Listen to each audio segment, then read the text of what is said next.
तो NMMSE national means cum merit scholarship exam 2024 previous year questions math गणित के पिछले वर्ष के जो क्वेश्चंस आए हैं उनको हम लोग देख रहे हैं। अभी देखो इस समय कुछ सवाल आए हुए हैं, यहाँ पर 4 सवाल हैं। चारों में पहला है कि यदि x कोई विषम प्राकृतिक संख्या है। कैसी संख्या बेटा? विषम प्राकृतिक संख्या। प्राकृतिक संख्या भी हो और विषम हो, और एक कंडीशन और यहाँ पे दे दिया है, इक्वल नॉट 1 और 1 के बराबर भी ना हो।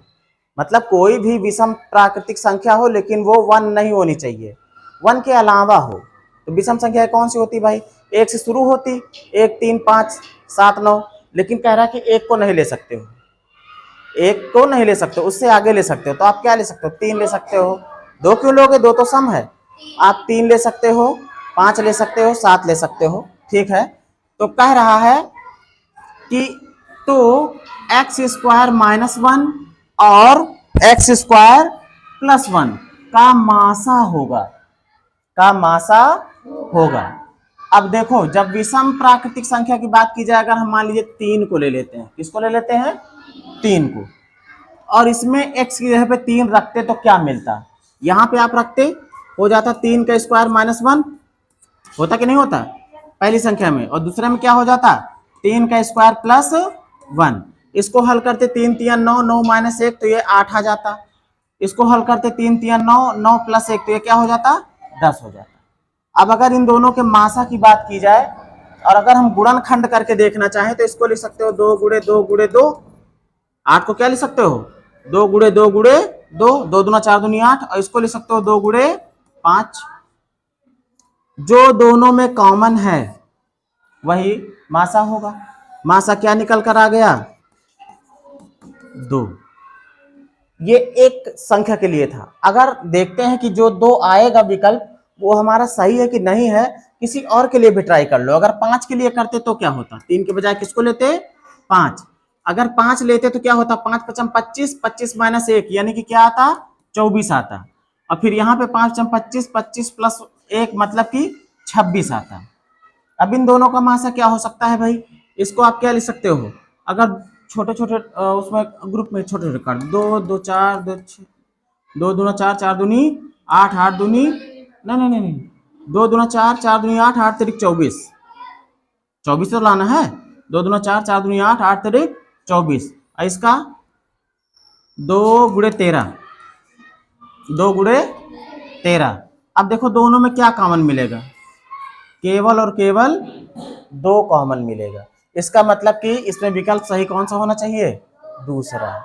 बुक में मैंने देखा था, दिया था 1, तो मुझे वो सही नहीं लगा, मेरे हिसाब से यही होना चाहिए। चलो ठीक है, अब आते हैं अगले सवाल पे।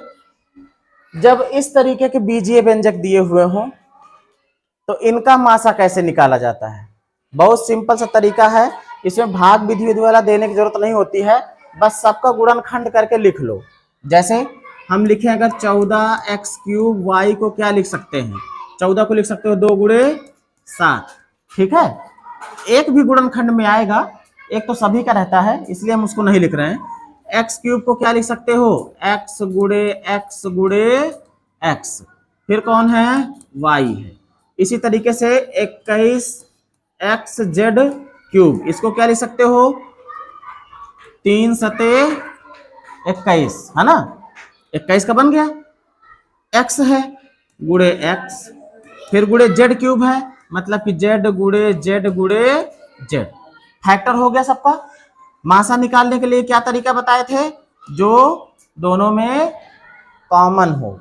कौन कौन सी चीज कॉमन है उसी को लेंगे। यहाँ पे 7 मिल रहा, x भी मिल रहा है, और z मिल रहा, y मिल रहा नहीं मिल रहा, तो हमारा आंसर हो जाएगा 7x।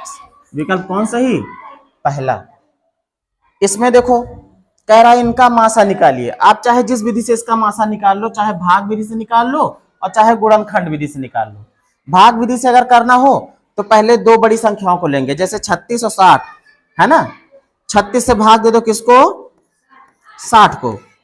कितनी बार जाएगा? एक बार। तो आएगा कितना? 36। कितना मिलेगा यहाँ बेटा? 4। यहाँ 5 में से 3 गया 2, जो शेष आएगा उससे फिर भाजक को भाग देंगे। 24 से भाग देंगे किसको? 36 को। ध्यान से देखो विधि को, कितनी बार जाएगा? एक बार। 24 से कम 24, कितना आएगा? 2, और फिर यहाँ 1। जो शेष आएगा उससे फिर हम भाग देंगे किसको? भाजक को। कितना है भाजक? हाँ।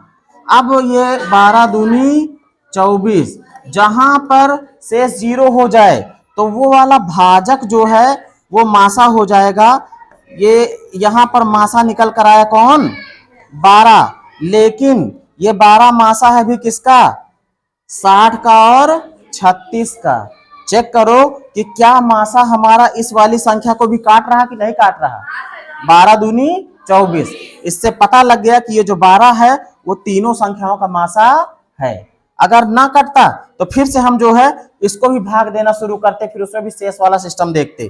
तो विकल्प कौन सही हुआ? दूसरा वाला, है ना। इसमें देखो बिल्कुल यही विधि अपनानी है। गुणनखंड कर लो। क्या लिखा है? 146 एक्स क्यूब वाई स्क्वायर और जेड स्क्वायर। 146 है। पहले क्या लिख सकते हो भाई? दो सते कितना होगा? 14। 2 सते 14 और फिर 2 तिया 6, 73 होगा बेटा, है ना। और फिर 73 कटेगा भी नहीं, तो 2 गुणे 73 लिख सकता हूं, है ना। 2 तिया 6, 2 से 14। एक्स क्यूब को क्या लिख सकते हो? एक्स गुणे एक्स। वाई स्क्वायर को वाई गुणे वाई, और जेड स्क्वायर को जेड गुणे जेड। अब इसके आ जाएगा ना, 219 है और एक्स की घात 4 वाई जेड का स्क्वायर। 219 देखो 3 गुणे 73 कर सकते हो। 3 गुणे 73, देखो 3 तिया 9, 3 सते 21 आ रहा ना। अब सॉरी ये क्या लग गया? अब देखो गुणे क्या है? एक्स की घात 4 है ना, तो एक्स कितनी बार लिखे जाएंगे? 4 बार। गुणनखंड हो गया। अब ये वाई एक ही है, और फिर कितना है? जेड स्क्वायर, यानी कि जेड गुणे जेड। ठीक है। जो कॉमन है, क्या 3 और 2 कॉमन दिख रहे हैं? नहीं दिख रहे हैं। कौन सा कॉमन है? 73। तो पहले हम ले लेंगे 73। एक्स में देखो कितने एक्स कॉमन है? 3 ऊपर है, 3 नीचे भी है, नीचे है तो 4। 3 कॉमन हो जाएंगे, है ना। 3 उभयनिष्ठ हो जाएंगे, मतलब कि हम ले लेंगे एक्स गुणे एक्स गुणे एक्स। 3 टू एक्स ले लिया। वाई कितने कॉमन है? केवल एक कॉमन है ना, तो एक वाई भी मिल जाएगा। जेड कितने कॉमन है? 2 ठीक कॉमन है, तो गुणे जेड गुणे जेड। अब इसको कैसे लिखोगे? 73 एक्स की घात कितना? 3 वाई, और जेड की घात कितना? 2। विकल्प कौन सा है? पहला। बात समझ में आ गई?